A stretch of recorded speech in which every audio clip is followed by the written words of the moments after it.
नाही, आज सुप्रियाताईंच्या कन्येचं रिसेप्शन दिल्लीला आहे आणि मला वाटतं त्या कार्यक्रमाच्या निमित्ताने पक्षाचे प्रमुख म्हणून काही पदाधिकारी आम्ही या ठिकाणी उपस्थित आहोत.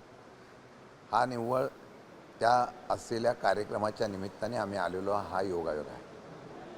पण सर, सकाळी तुमच्या खासदारांनी पंतप्रधानांची भेट घेतली, याबद्दल काय सांगाल? म्हणजे नक्की काय घडते? त्या दिवशी सुप्रियाताईंनी स्पष्ट शब्दात सांगितलेलं आहे की आमचे सगळे खासदार चालू अधिवेशनामध्ये देशाच्या पंतप्रधानांना भेटणार आहे.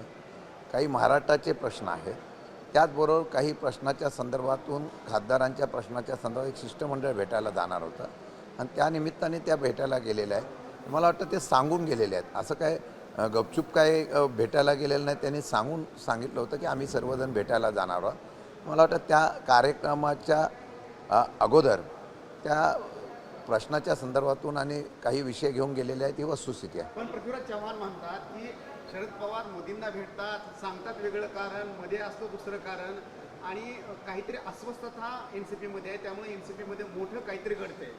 माझ्या माहितीप्रमाणे पृथ्वीराज चव्हाण साहेब फार मोठे नेते आहेत. त्यावेळेला काँग्रेसचे विचार आणि महाविकास आघाडी म्हणून आम्ही व्यवस्थितपणे झालो असतो तर मला वाटतं महायुतीचं सरकारच आलं नसतं. मी मागच्या ह्याच्यावर जाणार नाही. मला वाटतं की पक्षाच्या भूमिकेतून ज्यावेळेस मत व्यक्त करत असताना वस्तुस्थिती माहिती घेऊन त्यांनी बोलले तर मला वाटतं योग्य होईल. आणि मला खात्री आहे की देशाचे राहुल गांधींच्या बरोबर असलेल्या बैठकीला सुप्रियाताई आणि सगळे आमचे खासदार उपस्थित राहतात. इंडिया आघाडीच्या बैठकीला उपस्थित राहतात. आमच्या पक्षात काय अस्वस्थता आहे हे त्यांना कधी मला वाटतं माहीत पडलं, मला माहीत नाही, पण त्यात काही तथ्य नाही. सर, म्हणजे तुम्ही जे म्हणताय की सरकार आलं नसतं महायुतीचं, म्हणजे 14चं की त्यानंतर? नाही, त्यावेळेला ज्या वेळेला आमच्यामध्येच अंतर्गत कुरघोडी झाली, आमच्यामध्येच अंतर्गत अस्वस्थता निर्माण झाली, ती का झाली? आमची आत्ताची अस्वस्थता बघण्यापेक्षा त्यावेळेला ती अस्वस्थता झाली त्याचा त्यावेळेला त्यांनी जर माहिती घेतली असते आणि व्यवस्थितपणे जर काम झालं असतं तर मला वाटतं महायुतीचं सरकार आलं नसतं. म्हणजे तुम्ही हे मान्य करताय की त्यावेळी दोन्ही पक्षामध्ये अलबेल नव्हतं, अस्वस्थता होती, त्यामुळं हे सरकार आलं नाही, ज्यावेळेला सरकार बनवलं जातं, सरकार चालवलं जातं, त्यावेळेला एकत्रित विश्वासाने चालवायला पाहिजे. मित्राला संपवण्याचा प्रयत्न जेव्हा आपल्या सहकार्याला होतो त्यावेळेला ही अस्वस्थता निर्माण होते. आणि मला वाटतं की ती वस्तुस्थिती अख्ख्या महाराष्ट्राला माहिती आहे, काँग्रेस पक्षाला पण माहिती आहे, राष्ट्रवादीला सुद्धा माहिती आहे. ज्यावेळेला सरकाराच्या बाबतीमधली भूमिका सत्ता बदल झाली त्याच्या अगोदरचं बोलतोय. मुख्यमंत्री असताना झालं होतं. आमच्यामध्ये सुसंवाद नव्हता. तो सुसंवाद व्यवस्थित झाला असता तर हे सरकार आलं नसतं. जबाबदार कोण होता? नाही, याच्यावर मी आता सांगणं बरोबर नाही. जनतेला माहिती आहे, महाराष्ट्राला पण माहिती आहे. मला वाटतं की पृथ्वीराज चव्हाण साहेब मोठे नेते आहेत. त्यांनी काँग्रेस पक्षामध्ये सुद्धा चांगल्या प्रकारचा आता पक्षबांधणीच्या संदर्भातून विचार करून महाराष्ट्रामध्ये पक्षबांधणी करण्याच्या बाबतीत मला विचार करणं गरजेचं आहे. वेगवेगळ्या पक्षाच्या स्टेटमेंटवर गैरसमज आणि संभ्रम निर्माण करणं मला योग्य वाटत नाही. संभ्रमाचा विषय निघाला म्हणून प्रश्न आहे.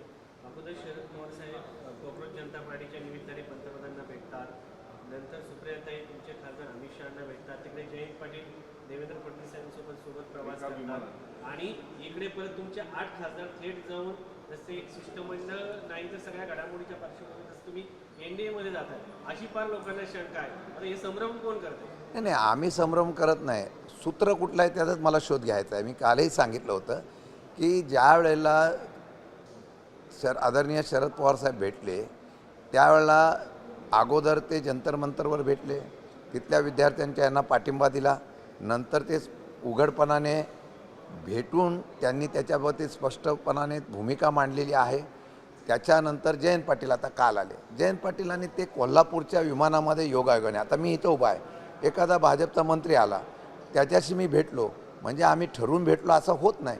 मला वाटतं की या असलेल्या बातम्यामध्ये काही तथ्य नाही आहे. आजच्या घडीला आम्ही एवढंच सांगू इच्छितो की तशा प्रकारचा कुठलाही विषय नाही. बाकीच्या पक्षांच्या नेत्यांसोबत योगायोग घडत नाही. अलीकडच्या काळामध्ये सगळे योगायोग राष्ट्रवादीच्या बद्दलच घडतात. मामाच्या गावासारखी सर्व लोक भाजप बऱ्याच लोकांच्या भेटी होतात, बऱ्याच लोक त्या ठिकाणी एकमेकांना भेटतात. मुख्यमंत्र्यांना सुद्धा मंत्रालयामध्ये अनेक पक्षाचे, काँग्रेसचे असेल, शिवसेनेचे असेल, सगळे लोक भेटत असतात. कोण भेटत नाही आहे? आता एकच गोष्ट आहे की सध्या राष्ट्रवादी काँग्रेस पक्षावर जास्त बातम्या दिल्या जातात. मला वाटतं त्यात तथ्य काही नाही आहे. आणि मला वाटतं भेटणं एखाद्या राजकीय शत्रुत्व नसतं ना, कोण अगदी एकमेकांचा शत्रू आहे किंवा पक्षाचे नेते एकमेकांचे. एखाद्या वेळेला आता कोल्हापूरच्या विमानातून दोघं एकाच विमानाने प्रवेश करत होते. आता त्या दिवशी उद्धव ठाकरे साहेब आणि देवेंद्र फडणवीस साहेब एकत्र आले ना नागपूरला. म्हणजे एका विमानातून येणं म्हणजे काय ठरवून आले असं होत नसतं.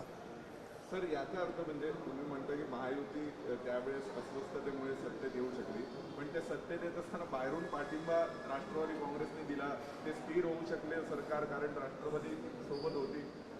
नाही, त्या आपण डिलिमिटेशन बिलाबद्दल बोलताय का? नाही 2014 हां, सगळ्यात अगोदर पवारसाहेब पुढे आता जाऊन दे, 2014वर जाऊ नका. फक्त मी पृथ्वीराज बाबांनी जे उत्तर प्रश्न दिलं होतं त्याला मी थोडक्यात उत्तर दिलेलं आहे. मागच्या इतिहासावर जायचं नाही, आम्हाला पुढचा इतिहास घडवायचा आहे. डिलिमिटेशन बद्दलची भूमिका फायनल आहे पक्ष म्हणून. नाही, डिलिमिटेशनबद्दल ताईंनी सुद्धा, ज्या सुप्रियाताई आमच्या संसदेच्या नेत्या आहेत, त्यांनी स्पष्ट शब्दात सांगितलं महिला आरक्षणाला आमचा विरोध नाही. कारण पहिलं महिला आरक्षण महाराष्ट्रामध्ये कोणी देऊ केलेलं आहे तर ते आदरणीय पवारसाहेबांनी केलेलं आहे.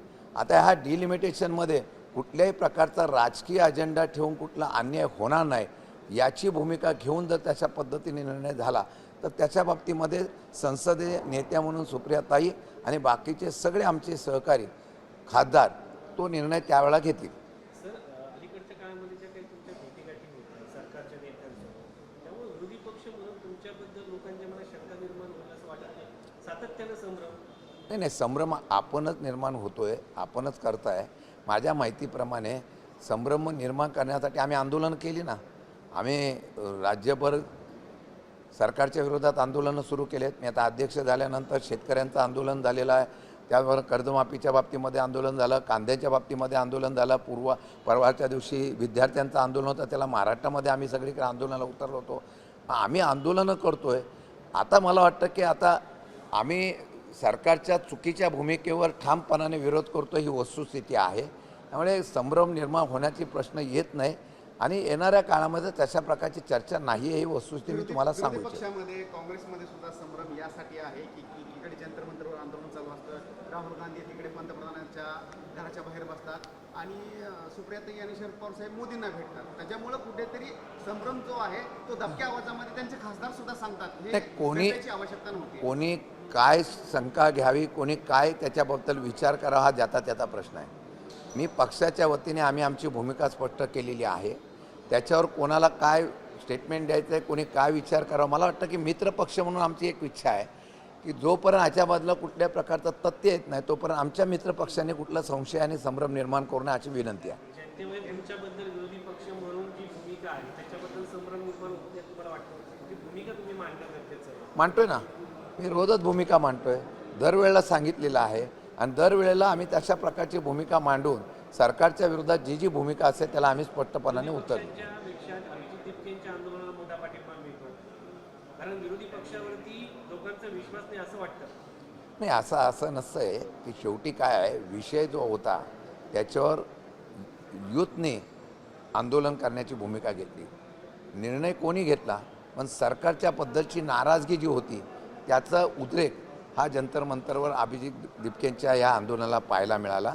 मला वाटतं की या बाबतीमध्ये मी मागेही सांगितलं की आम्ही सगळे महाविकास आघाडीची लोक एकत्रित बसून राज्यामध्ये निदान आम्ही या सरकारच्या असलेल्या भूमिकेच्या विरोधामध्ये आवाज उठवणं गरजेचं आहे. तशा प्रकारचा एकत्रित येऊन बसण्याचा प्रयत्न आम्ही 100% करू. सरसकट 50% जर जागा वाढवायचा निर्णय घेतला तर पाठिंबा असणार आहे का या नाही, तो निर्णय घेत असताना मागे सुद्धा आपण सांगितलेलं आहे कुठल्या राज्यावर किंवा विशिष्ट निवडणुकीचा हेतू डोळ्यासमोर ठेवून आपल्याला सोयीच्या पद्धतीने कुठल्याही प्रकारचं रचना करण्याचा प्रयत्न झाला ते स्पष्ट जोपर्यंत होत नाही तोपर्यंत याच्यावर चर्चा होत नाही, तोपर्यंत कुठल्याही प्रकारचा निर्णय होणार नाही. आणखी एक स्पष्टपणे विचारतो की एनडीएच्या सोबत जाण्याची मानसिकता तयारी आहे का? कारण आम्ही अनेकांना तुमच्याच नेत्यांना विचारतो तर त्यांची तर तयारी दिसते की एनडीएच्या सोबत जाण्याची. खाजगीमध्ये बोलताना सांगतात की मला वाटतं की आता मी या ठिकाणी उभा असताना स्पष्ट शब्दात सांगतो, सध्या तशा प्रकारची कुठली चर्चा नाही.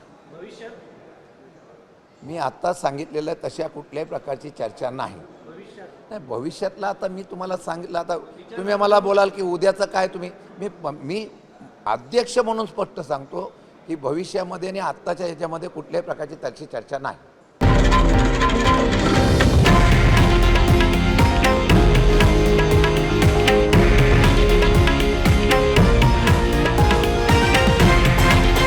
हे आहे देशातील नंबर 1 न्यूज नेटवर्क आणि आपण पाहत आहात TV9 मराठी, एकमेव.